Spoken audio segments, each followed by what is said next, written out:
And hello everybody, welcome back to the channel guys, hope you're all well. Before we do get into today's video, as always, please do smash that like button and subscribe to the channel for daily Liverpool content. Guys, in today's video, as always, here to bring you up to date with all of the latest Liverpool news from the last 24 hours. That includes our title. Yes, Liverpool starting official talks over a deal for a midfielder. We'll discuss that exciting news a bit later on, but I just want to bring you up to date with some other stuff with regards to Darwin Nunes. Yes, Darwin Nunes will be free to play in Uruguay's final game at the Copa America, but he is one of 11 players under investigation after a brawl in the stands following their semi-final. Liverpool's number 9 scaled a stand and confronted Colombian supporters after a fight broke out in the section of the crowd that housed the families of the Uruguayan players. Nunes made his way into the thick of the action and caught a fist or two whilst throwing punches of his own, and he was followed into the crowd by a number of his teammates. His actions immediately raised questions over a possible ban, and CONMEBOL, South America's governing body, have since confirmed that they have opened an investigation into the events. They stated, we have opened an investigation to understand the sequence of events and the responsibility of those involved in the acts that occurred at the end of the match. We want to reaffirm that we warn that no action will be tolerated that tarnishes this global football celebration. As per El Observador, Nunes is one of 11 players under investigation, but as no sanctions have been immediately put in place, they are all free to take part in the third place playoff against Canada this weekend. Uruguay's FA president, Ignacio Alonso, explained that the case against the players do not have all the same clauses and that they have until Wednesday, July 17th to submit their statements. They see the fact that there were no immediate sanctions for the players as a good sign. Nunes took part in training as normal on Thursday and will now be in contention to get a bronze medal, of course, against Canada. Those who are also under investigation are Ronald Araujo, Matheus Oliveira, Rodrigo Bentinca, Santiago Mele, Sebastian Caracas, Emilio Martinez, Matías Vai, Brian Rodriguez, Jose Maria Jimenez, and, of course, Pelstriti. The scenes in the stands after Uruguay's defeat to Colombia shows drinks and fists being thrown as families, all the players desperately attempt to make it out onto the pitch. Liverpool have yet to make a statement regarding to Nunes, but the Athletic's James Pearce did state on Thursday that the club would be reaching out with him to check on him and his family. There remains a real possibility of a ban for the forward, but Liverpool will have to play the waiting game while Uruguay consult with their lawyers for any possible defence. So interesting scenes the other day that I don't think Darwin Nunes should be getting punished, nor should all the other players, as they're just there to protect their families, and again, hopefully this does get resolved. Now, over the last sort of 24 hours, there was reports stating that Jurgen Klopp had been offered the United States of America job. However, it has been since claimed that he has rejected that proposal and does not want to be their national team manager.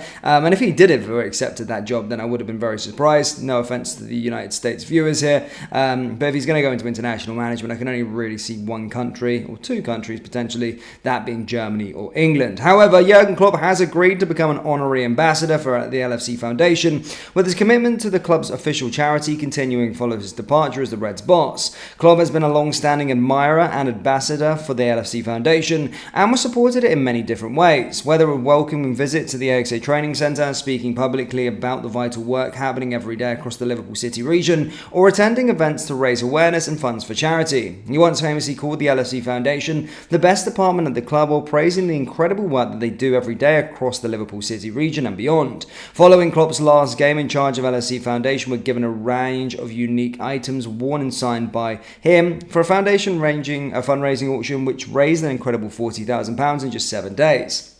His honorary ambassador role will ensure his connection to Liverpool LSE Foundation remains intact and moving forward. Speaking about continuing his role as the LSE Foundation honorary ambassador, Klopp said, "The LSE Foundation does an incredible job in the community, both in the Liverpool City region and beyond. I am really proud to continue my work with them and be named the first ever LSE Foundation honorary ambassador. I look forward to seeing what we can do with that now I have more time on my hands." So yeah, great to see that, of course, he wants to stay a part of the city, and he has now become an honorary ambassador of the LSE Foundation, and no, is not taking up the job at the United States. Now, moving on, guys, to some more international stuff with regards to Trent AlexanderArnold could potentially be playing in a final after a midfield experiment that failed and unwillingness to use their world-class player in preferred position. England's plans for Gareth Southgate aren't promising for Trent AlexanderArnold. For the second consecutive European Championships, England have found themselves in the final and now only have Spain standing in their way to lifting the trophy on Sunday. And irrespective of what unfolds, the Telegraph report the FA wants Southgate to stay as manager beyond his existing contract, which expires in December and oversee the 2026 World Cup charge. It is a decision that would put further doubt on AlexanderArnold's international career. As Liverpool fans, we will want to say it is no-brainer to start AlexanderArnold, a world-class operator who can break lines and deliver balls no one else can in the three-line setup. However, throughout the Euros, the England boss has allowed him to be used as a scapegoat and to warm a seat on the bench in favour of pursuing the likes of Kieran Trippier and Kyle Walker. While 33 and 34 years of age respectively and nearing the end of their international careers, Southgate's unwillingness to utilise Liverpool's vice-captain remains steadfast. There will come a time when they are not a roadblock to minutes for England, but others will point to someone like Reece James as an alternative Southgate would opt for. AlexanderArnold represents a move away from old favourites and the comfort zone, something the 53-year-old has been hesitant to embrace throughout his tenure. With just 134 minutes of this summer's tournament, countless pundits, including Gary Lineker and Gary Neville, have implored Southgate to use AlexanderArnold to no avail. It's hard to see how that changes if England do extend their relationship beyond 2024. From a Liverpool perspective, though, that would be not risking injury or adding minutes to his legs while playing for England would be a boost, but there's no escaping his own personal disappointment. So yes, not really good news, I suppose, there for Trent AlexanderArnold. As an English person myself, again, I don't think Southgate is the man for the job. I genuinely don't. People say, well, back-to-back European finals, yes, but it's been, it's never really looked that pretty. And yes, to be fair, if he goes and wins the trophy, then he's probably, worthy of taking this team to the World Cup. For sure, I agree. But, it just feels never really right with Southgate, even the fact that he got to the final. But it is what it is. I suppose bad if he does stay for Trent AlexanderArnold's international career going forward.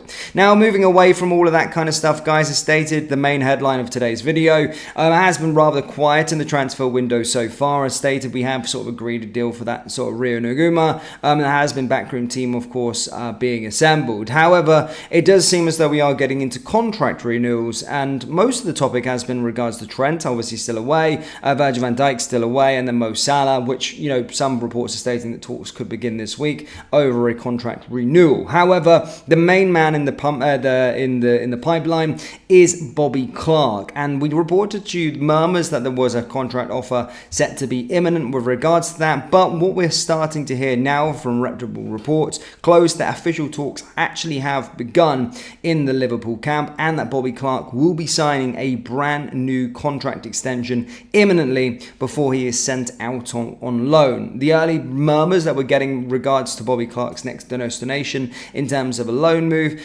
is RB Salzburg with Pep Linders, and Glasgow Rangers have also been a club that have been linked. But Liverpool are set to agree this midfield deal, and Bobby Clark will be signing a new long-term contract before potentially going out on a loan move. So Bobby Clark probably first, then we'll probably see maybe Mo Salah, Virgil van Dijk and Trent AlexanderArnold, and hopefully during that period as well, we're going to actually be signing some actual players as well. But Liverpool fans, that's all I've already got for you today. Do let me know your thoughts down there in the comment section below with regards to Bobby Clark. And if you enjoyed today's video, as always, please do hit the like button, hit the subscribe button, and I'll see you all next time. Take care.